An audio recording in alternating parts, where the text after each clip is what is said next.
तो हम सुबह से रिपोर्टिंग रिपोर्टिंग रिपोर्टिंग रिपोर्टिंग से तो हम एकदम पगला गइल बनी। हमरा बुझाते नहीं कि हम सुनल बंद कर दी कि देखल बंद कर दी, हमरा कुछ समझे में नहीं खे आवत। अतना रिपोर्टिंग होता क्या अरे बात करी महाराज। महाराज लेकर सुबह से जागत जागत हमारा एकदम हालत पंचर हो गई। बढ़िया 5 गो राइटर का काला राइटर सॉरी हम राइटर है से राइटर कहा जाता है। 5 गो रिपोर्टर भेटा गुले, कुछ दिमागी काम नहीं करते हम का करी।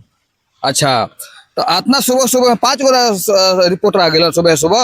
हाँ मारा लेके एकदम माथा खराब हो गई। बढ़िया हमारा बुझाते नहीं कि का करी। हाँ समझे में नहीं आवत।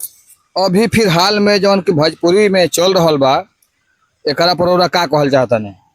का कही अब कोनो पॉइंट रुआ पूछब तब ना हम बताई कि माने बात का बढ़ुए।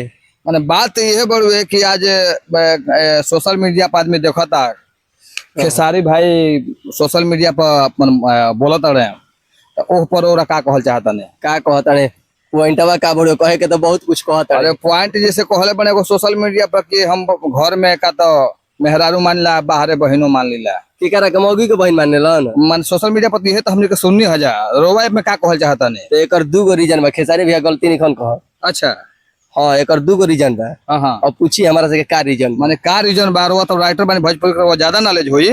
अब हमारा नॉलेज जहाँ तक बा कि खेसारी भैया के ससुरारी में या तो सार ना हो है सब। अच्छा हाँ ठीक बा। हाँ हाँ और नहीं तो रिश्ता में पहले शादी ना भइल हो की हाँ। तो उहे लागत हो जवन माने जवन आज माने खेसारी भाई सोशल मीडिया पर कहत रहे उ बतिया ना। कोनो रिश्ता में मान ली के फुआ गाँव में मौसी गाँव में लगा में के अपन ऐसा कोई रिश्ता हो की आ शादी बियाह हो गई तो ठीके में बा के शादी के बाद मेरा नहीं मानत ताने आ घर के बहरी अपन। और औरो ठीक है कहना बेस एक भोजपुरी दिल से यही बात जानता नहीं कि या तो पहले कोनो रिश्ता हो की या नहीं तो ससुरारी में सार ना हुई सब। बड़ा ही क्लिप वायरल होता महाराज। हाँ तो वायरल होई ना। मान ली के मेहरारू के बहन मान ली हल आ बहन के मेहरारू मान ली कमे समझाता नहीं ना ये तो बात बा कम तो नहीं खे लेकिन हमारा कोनो रिश्ता रहे जब शादी हो गई बा तो मेहरारू इहो बात रहा कहल सही बात बा। ना जब मेहरारू बहन होके कर रहे तो बहन बनावल काहे के जाई।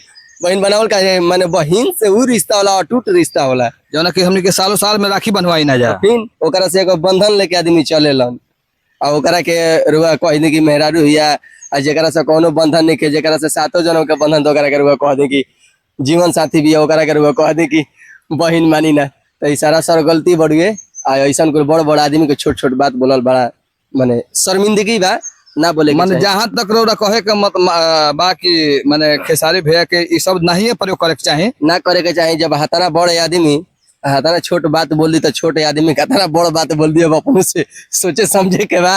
अभी खेसारी भैया तो भोजपुरी में सबसे बड़ा स्टार बने। हम तो सबसे पहले पवन सिंह के मानते रहे लेकिन पवन सिंह जब से सब सोशल मीडिया पर सब कचरपन भइल तो हम खेसारी भाई के अच्छा मानते रहे। ना खेसारियो भाई के कोनो एथु नहीं खे। खेसारी भैया माने उ कलाकार हने जमीनी से जुड़ल कलाकार हने कोनो कलाकार खराब ना हने। खराब रहते तो आज मिनिममों में माने लाखों करोड़ों में गाना ना चली तो लाखों करोड़ों में फैंस ना होकतन।